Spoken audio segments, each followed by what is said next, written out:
리처드 드리하우스, 월스트리트의 이단아. 모멘텀 투자의 전설, 그 숨겨진 이야기. 여러분, 월스트리트에는 하나의 불문율이 있었습니다. 싸게 사서 비싸게 팔아라. 워런 버핏부터 벤저민 그레이엄까지 모든 투자의 대가들이 입을 모아 말했던 황금률이었죠. 그런데 1980년대 시카고에서 한 남자가 나타나 이렇게 선언합니다. 나는 비싸게 사서 더 비싸게 판다. 모두가 그를 비웃었습니다. 하지만 웃음은 오래가지 않았습니다.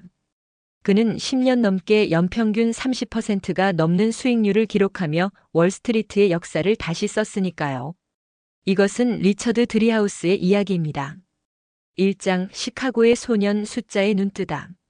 1942년 미국 일리노이주 시카고. 제2차 세계대전의 포성이 전 세계를 뒤흔들던 그 해 한 아이가 태어났습니다. 리처드 드리하우스. 그는 평범한 중산층 가정에서 자랐습니다. 아버지는 성실한 회사원이었고 어머니는 가정을 돌보는 전업주부였죠. 어린 리처드는 다른 아이들과는 조금 달랐습니다. 또래 아이들이 야구 카드를 모으고 만화책에 빠져 있을 때 그는 신문의 주식 시세표를 들여다보고 있었습니다. 13살 대부분의 소년들이 여자친구나 스포츠에 관심을 가질 나이에 리처드는 인생 처음으로 주식을 샀습니다. 그가 선택한 종목은 무엇이었을까요? 놀랍게도 그것은 당시 급등하고 있던 성장주였습니다. 이미 많이 오른 주식이었죠. 주변 어른들은 고개를 저었습니다. 이미 너무 올랐어. 지금 사면 꼭대기에서 잡는 거야. 하지만 리처드의 주식은 계속 올랐습니다. 그리고 더 올랐습니다. 이 경험은 어린 소년의 마음에 깊은 인상을 남겼습니다. 왜 사람들은 오르는 주식을 두려워할까? 오르는 데는 이유가 있는 것 아닌가? 이 단순한 질문이 훗날 수십억 달러 규모의 투자 제국을 세우는 씨앗이 될 줄은 당시에는 아무도 몰랐습니다. 고등학교를 졸업한 리처드는 드폴 대학교에 진학했습니다. 그는 경영학을 전공하며 본격적으로 금융의 세계에 발을 들였습니다. 대학 시절 내내 그는 도서관에서 투자 관련 서적을 탐독했습니다. 벤저민 그레이엄의 가치 투자론, 필립 피셔의 성장주 투자론. 그는 모든 것을 흡수했지만 무언가 부족하다고 느꼈습니다. 가치 투자는 논리적이다. 하지만 싼 주식이 언제 제 가치를 인정받을지는 아무도 모른다. 몇 년이 걸릴 수도 있고 영원히 안 오를 수도 있다. 리처드는 다른 길을 모색하기 시작했습니다. 2장 월스트리트의 문을 두드리다. 1965년 23살의 청년 리처드 드리하우스는 시카고의 한 증권사에 취직했습니다. 그의 첫 직장은 에이지 베커라는 회사였습니다. 당시 증권업계는 보수적인 분위기가 지배하고 있었습니다. 모든 애널리스트들은 저평가된 주식을 찾아 헤매고 있었고 PER이 낮은 종목, 장부가치 대비 저렴한 종목만이 투자 가치가 있다고 믿었습니다. 하지만 리처드는 다른 것을 보고 있었습니다. 그는 매일 시세표를 분석하며 패턴을 발견했습니다. 급등하는 주식들에는 공통점이 있었습니다. 강력한 실적 성장, 새로운 제품이나 서비스, 그리고 무엇보다도 이미 상승 추세에 있다는 것이었습니다. 대부분의 사람들은 떨어진 주식을 줍는다. 하지만 생각해보라. 주가가 떨어지는 데는 이유가 있다. 마찬가지로 주가가 오르는 데도 이유가 있다. 시장은 우리보다 먼저 뭔가를 알고 있는 것이다. 이것이 리처드 드리하우스의 핵심 통찰이었습니다. 1970년대 그는 여러 금융기관을 거치며 자신의 투자 철학을 다듬어 나갔습니다. 멀티플 어소시에이츠, 하이트먼 파이낸셜 서비스 등에서 경력을 쌓으며 그는 점점 더 확신을 갖게 되었습니다. 특히 이 시기에 그는 자신만의 종목 선정 기준을 정립했습니다. 첫째, 실적 서프라이즈. 예상을 뛰어넘는 실적을 발표하는 기업. 둘째, 상대적 강도. 시장보다 강하게 움직이는 종목. 셋째, 거래량 증가. 기관 투자자들의 관심이 높아지는 신호. 넷째, 산업 리더십. 성장하는 산업에서 선두를 달리는 기업. 이 네 가지 조건을 모두 충족하는 주식을 그는 스위트 스팟이라고 불렀습니다. 하지만 당시 그는 아직 남의 돈을 운용하는 직원에 불과했습니다. 자신의 철학을 마음껏 펼칠 수 있는 무대가 필요했습니다. 3장 드리하우스 캐피탈의 탄생. 1982년 리처드 드리하우스는 마침내 결단을 내렸습니다. 40살의 나이에 그는 자신의 이름을 건 투자회사를 설립했습니다. 드리하우스 캐피탈 매니지먼트. 시카고 다운타운에 작은 사무실을 얻어 시작한 이 회사는 훗날 100억 달러 이상을 운용하는 거대 자산운용사로 성장하게 됩니다. 출발은 순탄치 않았습니다. 당시 월스트리트는 가치 투자의 전성시대였습니다. 워런 버핏이 버크셔 해서웨이를 통해 놀라운 성과를 내고 있었고 모든 투자자들이 싸게 사라는 만트라를 외우고 있었습니다. 그런 시장에서 리처드는 정반대의 접근법을 들고 나왔습니다. 나는 신고가를 경신하는 주식을 산다. 투자자들은 의아해했습니다. 신고가라는 것은 그 주식이 역사상 가장 비싼 가격이라는 뜻입니다. 거기서 사면 떨어질 일만 남은 것 아닌가? 리처드는 고개를 저었습니다. 신고가는 저항선이 없다는 뜻이다. 위에서 물린 사람이 없으니 매도 압력이 없다. 오히려 신고가를 돌파한 주식은 더 쉽게 올라간다. 그의 논리는 간단했지만 혁명적이었습니다. 1982년부터 1997년까지 드리하우스 캐피탈이 운용한 소형 성장주 펀드는 경이로운 성과를 기록했습니다. 연평균 수익률 30%. 이것은 같은 기간 S&P 500 지수 수익률의 2배가 넘는 성과였습니다. 투자자들의 돈이 몰려들기 시작했습니다. 처음에는 회의적이었던 기관 투자자들도 실적 앞에서는 고개를 숙일 수밖에 없었습니다. 드리하우스 캐피탈은 빠르게 성장했고 리처드 드리하우스는 시카고를 넘어 전국적인 명성을 얻게 되었습니다. 사장 모멘텀의 과학. 리처드 드리하우스의 투자법은 단순해 보이지만 그 이면에는 철저한 논리와 시스템이 있었습니다. 그는 이것을 모멘텀 투자라고 불렀습니다. 모멘텀이란 물리학 용어입니다. 움직이는 물체는 계속 움직이려는 성질이 있다는 것이죠. 리처드는 이 원리가 주식시장에도 적용된다고 믿었습니다. 상승하는 주식은 계속 상승하려는 경향이 있다. 물론 영원히 오르지는 않는다. 하지만 추세가 꺾이기 전까지는 그 흐름을 타는 것이 합리적이다. 그의 투자 프로세스를 자세히 들여다보면 이렇습니다. 첫 번째 단계는 스크리닝입니다. 그는 전체 시장에서 실적 성장률이 상위권에 있는 기업들을 걸러냅니다. 분기별로 20% 이상의 이익 성장을 보이는 기업, 연간으로는 25% 이상 성장하는 기업들이 후보에 오릅니다. 두 번째 단계는 상대적 강도 분석입니다. 아무리 실적이 좋아도 주가가 시장을 이기지 못하면 의미가 없습니다. 그는 최근 6개월에서 12개월 사이에 시장 대비 강한 움직임을 보인 종목들만 선별했습니다. 세 번째 단계는 촉매 분석입니다.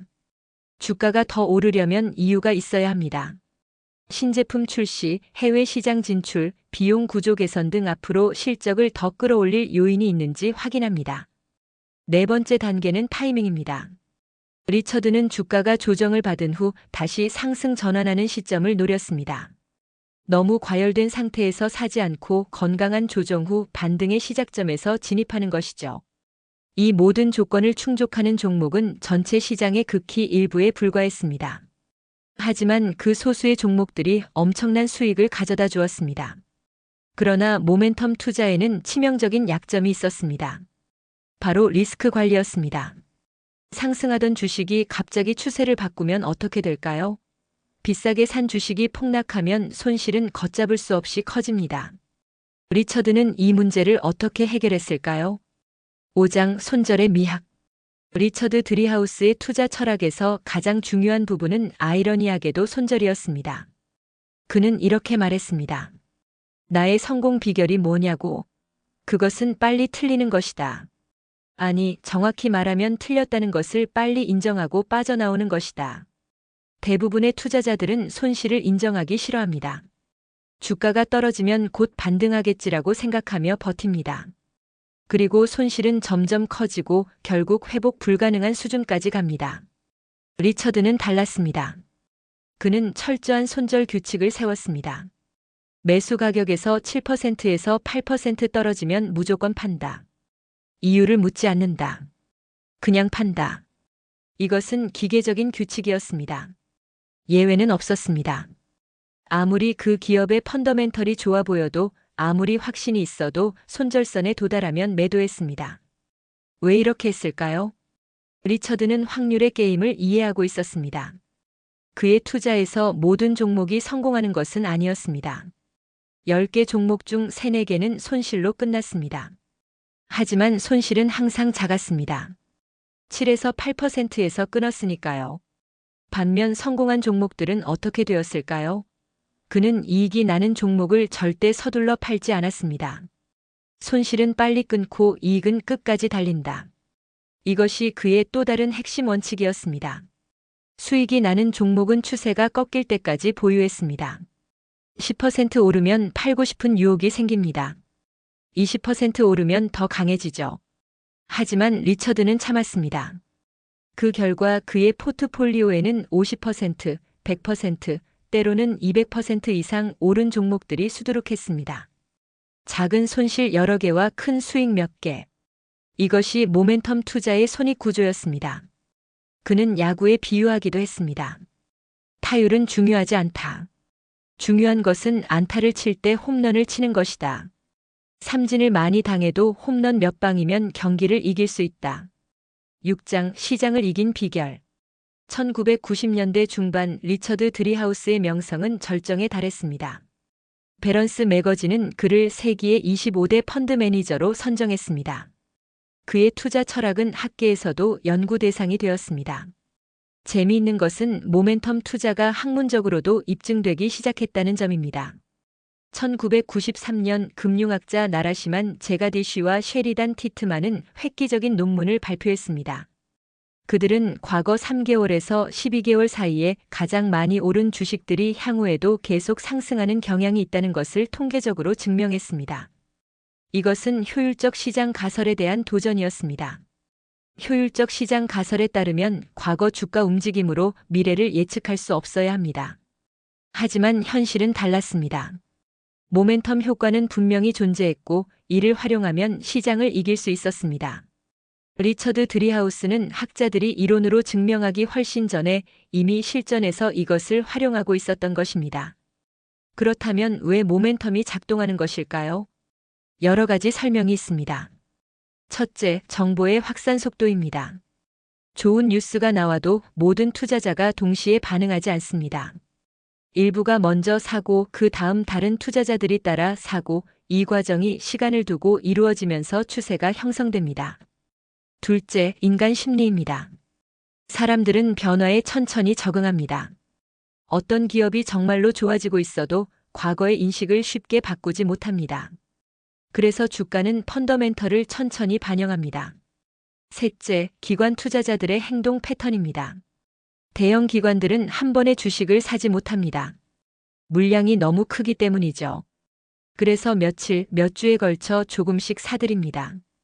이 과정에서 주가는 계속 오릅니다. 리처드는 이 모든 것을 직관적으로 이해하고 있었습니다. 7장 시련과 극복. 그러나 모멘텀 투자가 항상 순탄했던 것은 아닙니다. 2000년 닷컴 버블이 붕괴했습니다. 그동안 하늘 높은 줄 모르고 치솟던 기술주들이 폭락하기 시작했습니다. 나스닥 지수는 정점에서 80% 가까이 떨어졌습니다. 모멘텀 투자자들에게는 악몽이었습니다. 상승 추세를 따라 샀던 주식들이 하루아침에 반토막 또 반토막 났습니다. 드리하우스 캐피탈도 큰 타격을 입었습니다. 하지만 리처드는 무너지지 않았습니다. 그의 철저한 손절 규칙이 최악의 사태를 막았습니다.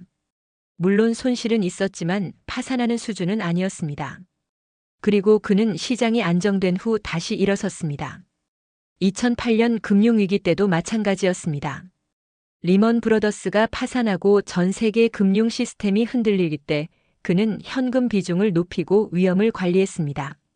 그리고 시장이 회복되자 다시 모멘텀 전략을 가동했습니다. 이러한 경험을 통해 리처드는 중요한 교훈을 얻었습니다. 모멘텀 투자는 상승장에서 빛난다. 하지만 하락장에서 살아남는 것이 더 중요하다. 살아남아야 다음 기회를 잡을 수 있다. 그는 투자자들에게 항상 강조했습니다. 시장은 당신이 생각하는 것보다 오래 비이성적일 수 있다. 레버리지를 쓰지 마라. 한 종목에 올인하지 마라. 분산하고 손절하고 겸손하라. 8장 불을 넘어선 삶. 리처드 드리하우스는 단순한 투자자가 아니었습니다. 그는 자신이 번 부를 의미 있게 사용하는 방법을 알고 있었습니다. 시카고에서 태어나고 자란 그는 고향에 대한 깊은 애정을 가지고 있었습니다. 그는 드리하우스 재단을 설립하고 수억 달러를 기부했습니다. 특히 그가 열정을 쏟은 분야는 건축과 디자인이었습니다. 그는 시카고의 역사적인 건물들을 보존하고 복원하는 데 막대한 자금을 투자했습니다. 그는 현대 건축의 획일성에 반기를 들었습니다. 왜 우리는 과거의 아름다움을 버려야 하는가? 고전적인 건축에는 시간을 초월한 가치가 있다. 그는 드리하우스 건축상을 제정했습니다. 이 상은 고전적 전통을 현대에 이어가는 건축가들에게 수여됩니다. 상금은 20만 달러로 건축 분야에서는 가장 큰 상 중 하나입니다. 또한 그는 드리하우스 뮤지엄을 설립했습니다. 시카고의 역사적인 맨션을 복원하여 박물관으로 만든 이곳은 19세기와 20세기 초의 예술품과 공예품을 전시합니다. 리처드의 자선 활동은 예술에만 국한되지 않았습니다. 교육, 의료, 지역사회 발전 등 다양한 분야에 기부했습니다. 그는 드폴 대학교에 대규모 기부를 했고 대학은 그의 이름을 딴 드리하우스 경영대학을 설립했습니다. 그는 왜 이렇게 많이 베풀었을까요? 리처드는 이렇게 말했습니다. 돈은 목적이 아니라 수단이다. 투자에 성공한 것은 운이 좋았기 때문이기도 하다. 그 행운을 사회에 돌려주는 것은 당연한 일이다. 9장 투자자들에게 남긴 교훈. 2021년 리처드 드리하우스는 세상을 떠났습니다. 향년 78세였습니다. 그가 떠난 후에도 그의 유산은 계속되고 있습니다. 드리하우스 캐피탈은 여전히 운영 중이며 그의 투자 철학은 수많은 투자자들에게 영감을 주고 있습니다. 그렇다면 오늘날의 투자자들이 리처드 드리하우스에게서 배울 수 있는 것은 무엇일까요? 첫째, 군중을 따르되 군중보다 앞서가라. 모멘텀 투자는 추세를 따르는 것입니다. 하지만 단순히 남들을 따라가는 것이 아닙니다. 추세의 시작점을 포착하고 끝나기 전에 나와야 합니다. 둘째, 손실을 두려워하지 말고 큰 손실을 두려워하라. 작은 손실은 투자의 일부입니다. 문제는 작은 손실을 방치해서 큰 손실로 만드는 것입니다. 손절은 실패의 인정이 아니라 성공을 위한 필수 조건입니다. 셋째, 승자를 오래 보유하라. 사람들은 수익이 나면 빨리 팔고 싶어 합니다.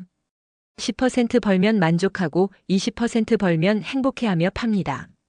하지만 진정한 부는 100%, 200% 오르는 종목에서 나옵니다. 그런 종목을 끝까지 들고 있으려면 인내가 필요합니다.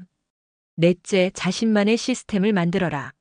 리처드의 전략을 그대로 따라하는 것은 어렵습니다. 중요한 것은 그가 자신만의 시스템을 만들었다는 사실입니다. 규칙을 정하고 그 규칙을 일관되게 따르는 것. 이것이 성공 투자의 핵심입니다. 다섯째, 부는 나누기 위해 존재한다. 리처드는 많이 벌었지만 많이 베풀었습니다.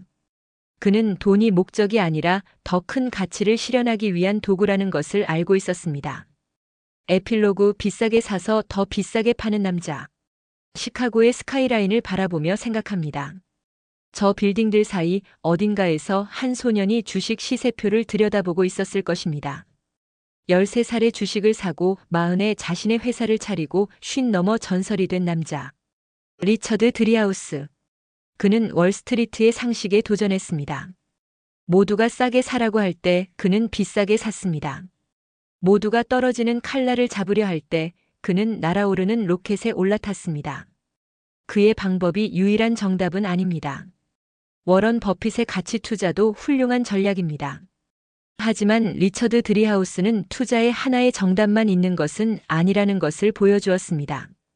중요한 것은 자신에게 맞는 방법을 찾고 그것을 일관되게 실행하는 것입니다. 그리고 실패했을 때 빨리 인정하고 성공했을 때 오래 즐기는 것입니다. 비싸게 사서 더 비싸게 판다. 이 한 문장이 어쩌면 그의 모든 것을 말해주는지도 모릅니다. 여러분의 투자에도 모멘텀이 함께하기를 바랍니다. 마무리. 지금까지 리처드 드리하우스의 이야기였습니다. 모멘텀 투자의 전설, 시카고의 현인, 그리고 나눔을 실천한 자선가. 그의 삶과 투자 철학이 여러분의 투자 여정에 작은 영감이 되었기를 바랍니다. 다음 이야기에서 다시 만나겠습니다.